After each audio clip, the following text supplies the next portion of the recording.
2020 পর বা 2021 থেকেই কিন্তু শুভেন্দু অধিকারী কিভাবে সাধারণ মানুষের পাশে ছিলেন। একেবারে বিরোধী দলনেতা থেকে তিনি সাধারণ মানুষ যখন 2021-এ পতন হয় বা 2021-এ একেবারে বিরাট আসন নিয়ে তৃণমূল জয়লাভ করে, সেই সময় বিভিন্নভাবে বিজেপি নেতাদের কর্মীদের বাড়িঘর ভাঙচুর, জ্বালিয়ে দেওয়া, ধর্ষণ, এই সমস্ত ঘটনাগুলো ঘটে এবং প্রত্যেকটা জায়গায় তিনি যান, একেবারে স্পট ভিজিট করেন, সাধারণ কর্মীদের বাড়িতে যান, পাশে থাকেন এবং সেই শুভেন্দু অধিকারী, সেই বিরোধী দলনেতাই কিন্তু একেবারে এই মুহূর্তে একেবারে মুখ্যমন্ত্রী এবং তার নয়, শুধু তাই নয়, একেবারে বিজেপির একটা অন্যতম মুখ গোটা দেশ জুড়ে। এই শুভেন্দু অধিকারী, মুখ্যমন্ত্রী শুভেন্দু অধিকারী, তার সঙ্গে যে অভিষেক বন্দ্যোপাধ্যায়ের কতটা ফারাক সেইটা আজ বুঝিয়ে দিলেন সাধারণ মানুষ। কেন?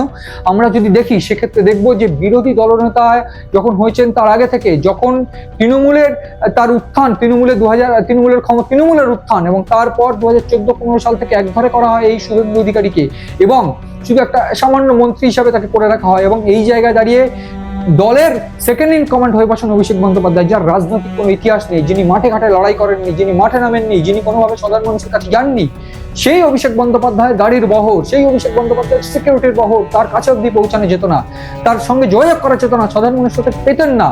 সেই জায়গায় সেই পদ, সেই ক্ষমতা সব কিছু ছুঁড়ে মেরে একেবারে বিরোধী দলনেতা হয়ে সাধারণ মানুষের পাশে দাঁড়িয়ে, সাধারণ মানুষ যখন আক্রান্ত, যখন বিজেপি কর্মীরা আক্রান্ত 2021-এ, তাদের পাশে থেকে তিনি লড়াই করে 2026-এ বিজেপিকে গোটা রাজ্যে এনেছেন, পদ্ম ফুটিয়েছেন বাংলায়। সেই সাধারণ মানুষই আজ বুঝিয়ে দিলেন অভিষেক বন্দ্যোপাধ্যায়কে। অভিষেক বন্দ্যোপাধ্যায়ের এই যে কালচার, যে রাজনীতি তিনি করে এসেছেন, কখনো এইরকম ঘটনা, আজ সোনারপুরের মতন ঘটনা তাকে ফেস করতে হয়নি।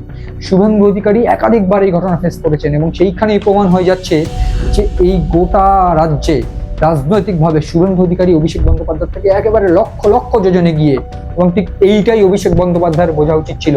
এবং ঠিক এই ঔদ্ধত্যের আজ পতন হলো, যেখানে দাঁড়িয়ে তিনি তার বাবাকে অব্দি অসম্মান করেছিলেন। তিনি একেবারে কাঁথি বিভিন্ন ক্ষেত্রে পূর্ব মেদিনীপুর গিয়ে একেবারে শিশির অধিকারীকে টেনে অপমান করেছিলেন। সেইটা তার বোঝা উচিত ছিল যে এই শুভেন্দু অধিকারী তিনি লড়াই করেছেন, তিনি লড়াই করে তৃণমূলকে ক্ষমতায় এনেছেন।